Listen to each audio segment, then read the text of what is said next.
पूरा लोकल।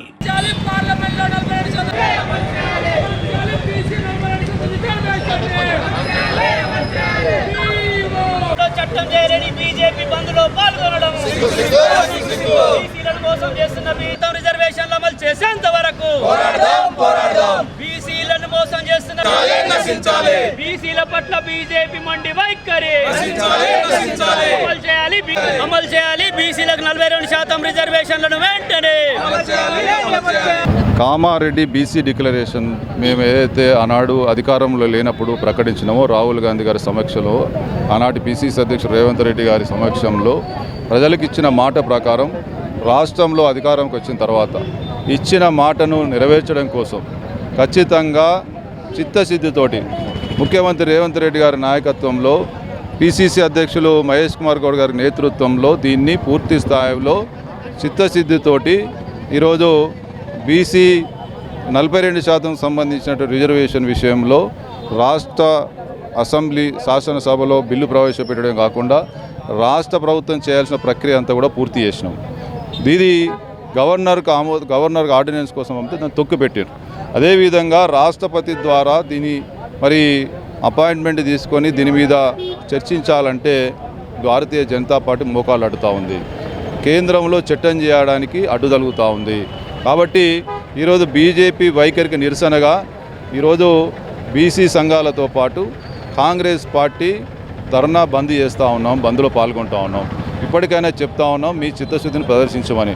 రాష్ట్ర ప్రభుత్వం చిత్తశుద్ధితోటి ఇవన్నీ కూడా పూర్తి చేసినాం.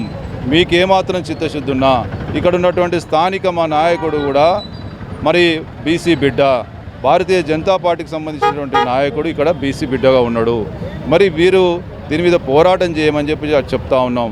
కాంగ్రెస్ పార్టీ పూర్తి చిత్తశుద్ధితో ఉంది, భారతీయ జనతా పార్టీ చిత్తశుద్ధిని ప్రదర్శించవు. లేకపోతే మీ నిజస్వరూపాన్ని ఖచ్చితంగా ప్రతిరోజు ఏదో విధంగా ప్రజల ముందు నిలబెడతాం, దోషిగా నిలబెడతాం.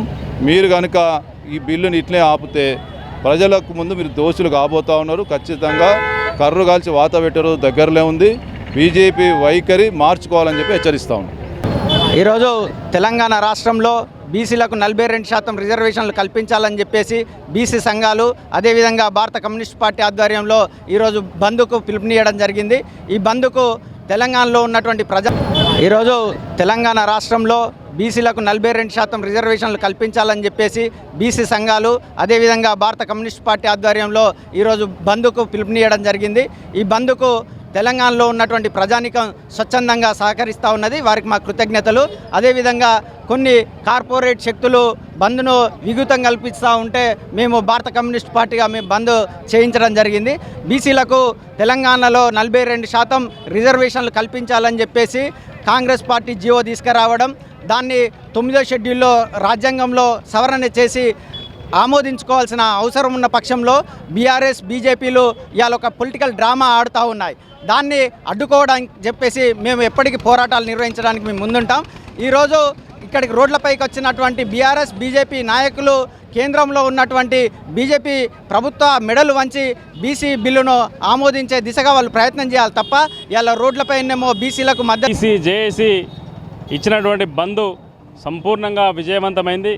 కరీంనగర్ జిల్లాలో వ్యాపార వర్గాలు కానీ, ఆర్టీసీ కానీ, ఇతర వర్గాలన్నీ కూడా బంద్లో సంపూర్ణ మద్దతు పలికి ఇలా బంద్ను విజయవంతం చేయడం జరిగింది.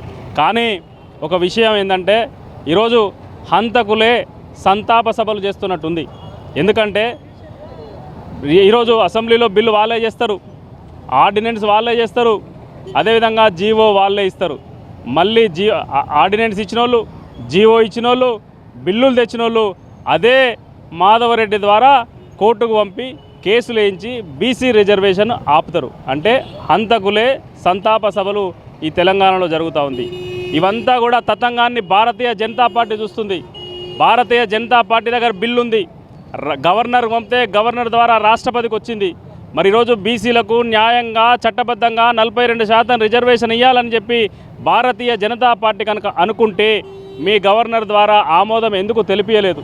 ఈరోజు బిల్లు వచ్చింది మీ గవర్నర్ దగ్గరికి, దాని మీద బిల్లు మీద ఎందుకు సంతకం పెట్టియలేదు? ఈరోజు బంద్కు మద్దతు ఇస్తారు. అదే కాంగ్రెస్ పార్టీ బంద్కు మద్దతు ఇస్తుంది. 42% రిజర్వేషన్ కాంగ్రెస్ పార్టీని ఎవరు అడిగినరు? బీసీల ఓట్లు కావాలని చెప్పి కామారెడ్డి డిక్లరేషన్ను 42% రిజర్వేషన్ ఇస్తా అని చెప్పి ప్రకటించిన కాంగ్రెస్ పార్టీ ఓట్లు దండుకొని అధికారంలోకి వచ్చిన తర్వాత బీసీలకు మొండి చేయి చూపించేటువంటి ప్రయత్నం చేస్తూ ఉంది. స్పష్టంగా మొన్న కోర్టు చెప్పింది, ఇందిరా సహాని కేసు ఉంది, 50% పరిమితి దాటద్దు అని చెప్పి స్పష్టంగా చెప్పినప్పటికి కూడా మళ్ళీ మొన్న కోర్టుకు పోయింది. కోర్టు ఏం చెప్పింది, ఎన్నికలు ఎప్పుడు నిర్వహిస్తో స్పష్టంగా చెప్పమని ప్రభుత్వానికి ఒక ఆదేశాలు ఇచ్చింది. అంటే మళ్ళీ పాత పద్ధతిన 22% రిజర్వేషన్తో ఎన్నికలు జరిపే విధంగా కుట్రలో భాగమే రెండో పిటిషన్ రేవంత్ రెడ్డి ప్రభుత్వం వేసి 42% ఉన్నటువంటి చేసినటువంటి బిల్లును మళ్ళీ 22%కి కుదించుకొచ్చి బీసీలను మోసం చేసేటువంటి ప్రయత్నం ఈ ప్రభుత్వం చేస్తూ ఉంది.